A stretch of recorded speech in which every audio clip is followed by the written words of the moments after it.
महाराष्ट्र लोक भवन में शपथ ग्रहण की तैयारियां हो चुकी हैं। देखिए, देहरादून से मुंबई लौट रहे हैं राज्यपाल आचार्य देवव्रत और शाम 4 बजे तक मुंबई पहुंचेंगे राज्यपाल आचार्य देवव्रत। शाम 5 बजे लोक भवन में शपथ ग्रहण समारोह होगा।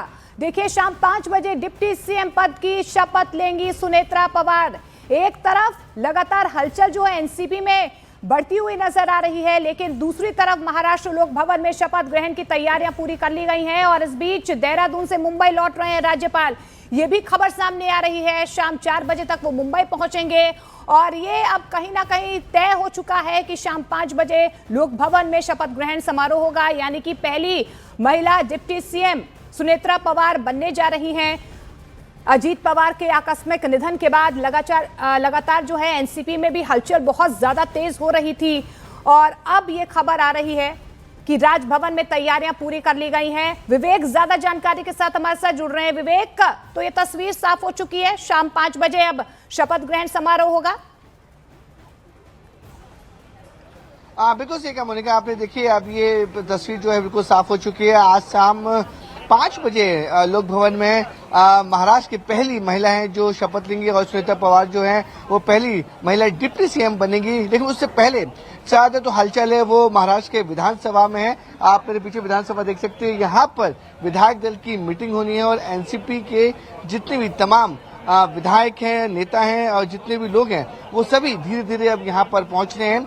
जो एक प्रोसेस होता है कि अब जो विधायक दल का नेता कौन होगा उसके लिए ये मीटिंग यहाँ पे होनी है और माना जा रहा है कि 2 बजे के आसपास जो विधायक दल की जो मीटिंग है वो शुरू होगी। उसमें विधायक दल का नेता चुना जाएगा।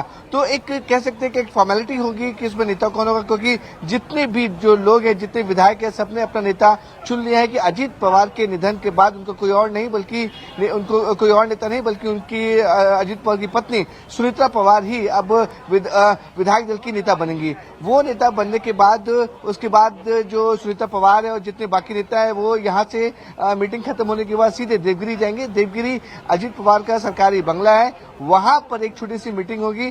फिर देवगिरी से 4:30 बजे के आसपास सुनेत्रा पवार और उनके परिवार वाले सीधे पहुंचेंगे लोक भवन। तो 5 बजे की जो शेड्यूल है वो पूरी तरह से तैयार हो चुका है और लोक भवन में भी जो शपथ ग्रहण की तैयारियां हैं वो शुरू हो चुकी हैं। 5 बजे ये शपथ ग्रहण का समारोह है वो शुरू होगा और बताया जा रहा है कि शपथ ग्रहण के समारोह के बाद सुनीता पवार सीधे बारामती निकल जाएंगी। मोनिका, विवेक, ये जो पूरी जो पटकथा लिखी गई, ये कब लिखी गई, बिहाइंड द सीन क्या हुआ? क्योंकि जिस तरीके से शरद पवार सामने आए, एक नाराजगी कहीं ना कहीं उनके मन में थी, मनमुटाव भी यहाँ पर नजर आया। ये भी कहा जा रहा है उनको तो कोई खबर ही नहीं थी कि इस तरीके से शपथ ग्रहण समारोह हो रहा है।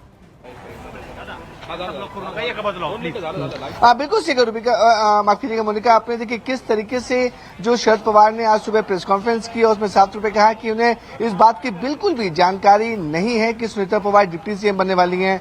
इस बात की भी जानकारी नहीं है कि सुनीता पवार डिप्टी सीएम पद की शपथ लेने वाली हैं और इस बात की भी जानकारी नहीं है कि सुनीता पवार मुंबई में है। तो अपने आप में काफी ज्यादा ये शॉकिंग था शरद पवार और उनके परिवार वालों के लिए कि एक ही परिवार में होते हुए, क्योंकि देखिए अजीत पवार की जो निधन हुआ है वो 28 जनवरी को हुआ है और आज 31 तारीख है, यानी कि सिर्फ तीन दिन हुए हैं और 3 दिन में पूरा का पूरा जो सिनेरियो वो पूरे से बदल चुका है। अजीत पवार के निधन के बाद अब विधायक दल की मीटिंग हो रही है। सुनीता पवार फिलहाल मुंबई में है और आज शाम 5 बजे डिप्टी सीएम पद की शपथ लेने वाली हैं। उसको लेकर शरद पवार में नाराजगी है और उन्हें खुलकर नाराजगी सामने बताई। बाकायदा प्रेस कॉन्फ्रेंस की और प्रेस कॉन्फ्रेंस में बताया कि उन्हें इस बात का बिल्कुल भी आइडिया नहीं है कि सुनीता पवार शपथ ले रही है या नहीं ले रही है। अब देखिए, जब नाराजगी सामने आ गई, परिवार में जो आपसी विवाद था वो जब सामने आ गया, उसके बाद अजीत पवार के बड़े बेटे पार्थ पवार शरद पवार से मिलने जाते हैं। वहां पर बताते हैं कि पूरे शेड्यूल जो है फिक्स है। और देखिए किस तरीके से मैं आपको बताऊंगा, देखिए जितने भी एनसीपी के जितने भी जो लोग हैं धीरे धीरे अब विधान भवन में पहुंचते आ रहे हैं, क्योंकि देखिए मोनिका 1:05 हो चुका है और जितने भी विधायक हैं वो सभी कुछ ही देर में यहाँ पहुंचेंगे विधान भवन में। वहां पर एक बोल सकते हैं एक फॉर्मेलिटी है कि विधायक दल की मीटिंग होगी, उसमें विधायक दल का नेता चुना जाएगा। अमूमन सब कुछ जो है वो बिल्कुल तरह से प्लान हो चुका है, स्टेज पूरी तरह से तैयार हो चुका है। विधायक दल का नेता कोई और नहीं बल्कि सुनेत्रा पवार बनेंगी और 5 बजे सुनेत्रा पवार महाराष्ट्र की डिप्टी सीएम का जो शपथ ग्रहण उसमें शामिल होंगी और डिप्टी सीएम के पद का वो शपथ लेंगी। मोनिका, शुक्रिया विवेक फिलहाल इस तमाम जानकारी के लिए। और देखिए इस वक्त महाराष्ट्र की राजनीति में हलचल बहुत ज्यादा तेज है। आज दोपहर 2 बजे एनसीपी विधायक दल के साथ सांसद और सभी नेताओं की बैठक होने वाली है। इस बैठक में सुनेत्रा पवार को विधायक दल का नेता चुना जाएगा, जिसके बाद सुनेत्रा पवार आज शाम 5 बजे उप मुख्यमंत्री पद की शपथ लेंगी और उनके बेटे पार्थ पवार को राज्यसभा की सीट दी जा सकती है। अभी सुनेत्रा पवार राज्यसभा सांसद हैं और इस बीच जिस तरीके से हलचल यहां पर लगातार तेज हो चुकी है, राजभवन में तैयारियां पूरी कर ली गई हैं। ये तस्वीर साफ हो चुकी है कि आज शाम 5 बजे सुनेत्रा पवार डिप्टी सीएम पद की शपथ लेंगी।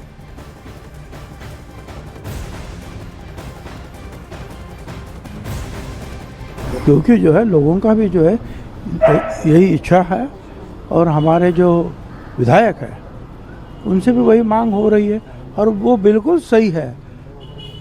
इस हालात में जो है सुमित्रा ताई को ही बनाना चाहिए विधानमंडल प्रमुख, मतलब उप मुख्यमंत्री ऑटोमेटिकली हो ही जाते हैं और फिर एक बार वो बैठे फिर उनके नेतृत्व में सब लोग चर्चा करेंगे। पार्थ पवार जो हैं वो राज्यसभा के लिए जाने की बात हो रही है, सर क्या कहना चाहिए? एक बार सुमित्रा ताई उप मुख्यमंत्री बनती है, उसके बाद ये सारे सवाल जो है उनके नेतृत्व में हल किए जा सकते हैं। सबसे महत्वपूर्ण बात यही है कि सुनेत्रा बहनी को पहले हम लोगों को, हमारे कार्यकर्ता जो है, हमारे पार्टी के जितने भी एमएलए हैं, विधायक हैं, उनको पहले ये तय करना था कि इनको मनाया कैसे जाए। उस तरीके से सुनेत्रा बहनी कल सब कुछ वहाँ का जो विधि है, विधि खत्म करके यहाँ पर आए। उनको मनाने की कोशिश हमारी आज भी जारी है और ये विधायकों का ही काम है कि हमारे गठ का नेता कौन हो, उस हिसाब से आज उस दिशा में चर्चा चल रही है।